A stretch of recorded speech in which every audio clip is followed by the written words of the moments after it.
Hey guys, welcome back to another episode of Motorcycle Rewind, and today we're with a 1978 Ford F-150. Hold on, I thought we were talking about motorcycles. We are. We're talking about the ultimate vintage motorcycle hauler. 1978 Ford F-150 4x4. Mainly, what we're going to be talking about is our setup in the back.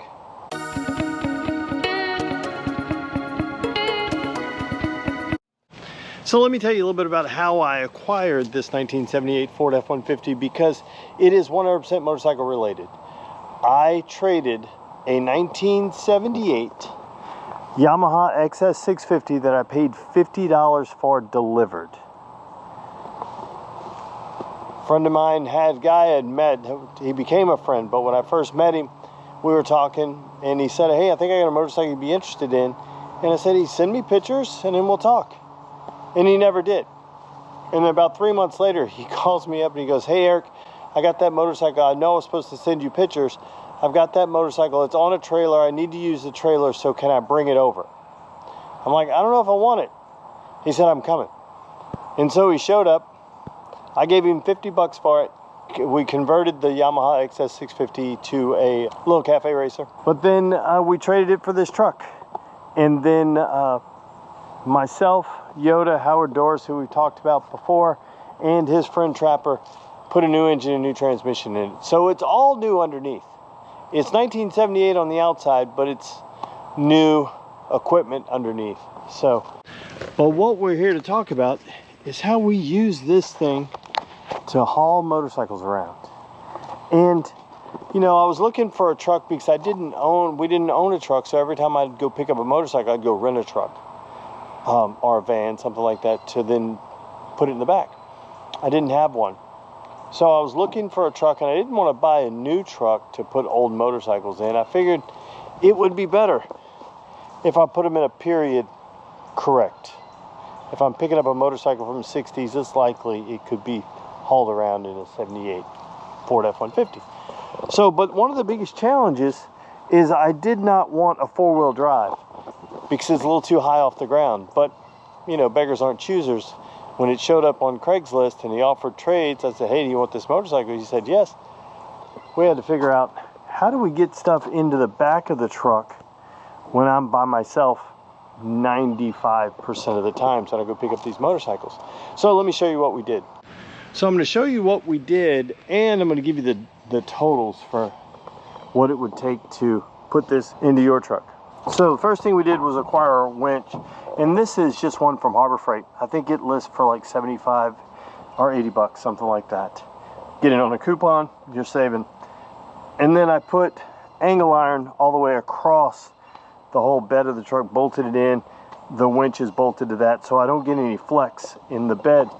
Before, this is version 2.0. First version, it was just on a plate mounted to the wall of the bed. And I'd get a little too much flex. You know, it's just sheet metal, so it just flexed too much. So this now, I don't have a problem. This angle iron goes all the way across the bed and it's bolted down. It's not moving. Now I can pull things all the way up. It has no problem pulling the GPZ up here. Has no problem pulling up a motorcycle with a C's front wheel or anything like that. So that's the first thing we did, was that. About 85 bucks. Second are these wheel chocks, and I have two because we often haul lots of motorcycles around. Those are so great. You get a motorcycle up, you lock it in the front wheel, and don't have to do anything. Don't have to worry about it. Don't have to worry about it whether it's going to fall over, especially end up with one without a kickstand, some project bike that you're just trying to get up.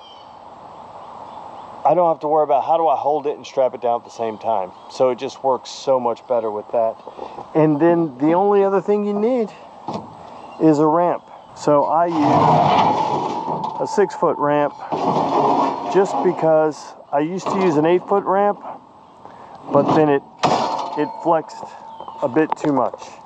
And then the only other thing is this little Rubbermaid stool stays in the back of the truck, so that when I'm wheeling a motorcycle up, I've got to step up, and that's it. It makes life so much easier. This winch has been a game changer. on so many levels. The great thing about this winch is when you're loading up, it could be a heavier bike or not. It's not about it just pulling it up, but when you get halfway up the ramp, I've got a third hand that's holding it, pulling it forward. Even if I stop it, I can, like, to step up is no problem. I just get the bike to a point, stop, step up, and I'm all good. And then keep pulling it. It's super simple. The other way, which I didn't realize because I was only thinking about pulling a bike up, wasn't worried about getting it down. You're getting a bike down that doesn't have brakes, right? So I can just winch it down, and it's a remote controlled winch. So I can just winch it down. It's moving up, it's at a controlled pace, gravity's not involved, and it just works so much better. So all in for this, the set of ramps, again, this is Harbor Freight special. So you can get it at Tractor Supply, you can get it at whatever store fits the same thing. The ramps are, I think, like 85 bucks. The chocks are $55 a piece if you need one or two. And I'm gonna share with you something else that I have. So that's 85, the winch is 85, it's 170 and another 100 bucks. So we're looking at $270. So I do use a little jump box for my power for this. I could run a wire all the way to the battery. The good thing about using a jump box, if I've got a bike that I want to see if I can get running, I can use this jump box for that too. This kind of works for me for now. Maybe I'll bolt it in. I haven't decided yet. So it's been like this for 4 years, so I don't think it's going to change. So remote control, all I got to do is hit the button. It comes out. It makes life so much easier. I did spend $10 or $12 on this little cover to be able to cover the winch, so when not in use. So the other thing that I did, these old trucks didn't really have tie down points like new trucks. New trucks have tie downs all over in the corners, they have them. These old trucks didn't have them, so I wanted to put something in there, and I went with this track system. They're called L tracks, I think something like that. And they've got these, so it's got these little guys that you can put anywhere you want and be able to move them around. The great thing about this is now I've got so many things that I can mount stuff down, I can tie down. But what I did for my chocks, because this is version 2.0, version 1.0, the chocks were bolted like they are now, bolted through here, all the way through the bed floor. And so the only way to get them out is to crawl under the truck. Well, I found that this track system has bolts that you can put into it, and I can take these chocks out from not climbing under the bed, but just removing those 4 nuts. And then I can move these chocks anywhere I want. So we oftentimes use the truck for other things. Let's say we have to haul stuff. Well, now I can pull the chocks out. They don't have to stay in. And the good thing is I don't have to crawl under the bed to do it, right? I can just pull those, zip those off, and I'm done. And then I can put them right back in. If I need to move things around, I can move things around. So this track system, let me show you here. And guys, this is not a paid ad. This is not an ad for any of this. Just sharing with you what a lot of people have asked, so I figured I'd just make a video and let you guys know. This track system, 2 of these with 4 of these hooks, 60 bucks, US cargo control. I'll put all the links to the description in the description below. And so being able to put those down to be able to move it, and I ordered extra ones of these to be able to have more adjustability. It just makes it so much easier. I mean, I can tie down so quick. I don't have to worry about whether a bike's going to move around or anything like that. It goes in, I can do it by myself with relative ease. Now, if I get somewhere and there's a guy there and he's willing to help me push the motorcycle up the ramp, I'm all in it. We'll do that. That's quicker. That's quicker than winching it up, because the winching it up is going to move at a slower speed. But the moment I get it up into the bed, it's done, because it's going to lock into the front wheel. All I have to do is strap it down and we're good to go. It's quick and easy. So guys, just want to take a few moments just to let you guys know kind of how we move motorcycles around, because it happens all the time. We're set up for it all the time, and that jump box stays in the back of the truck.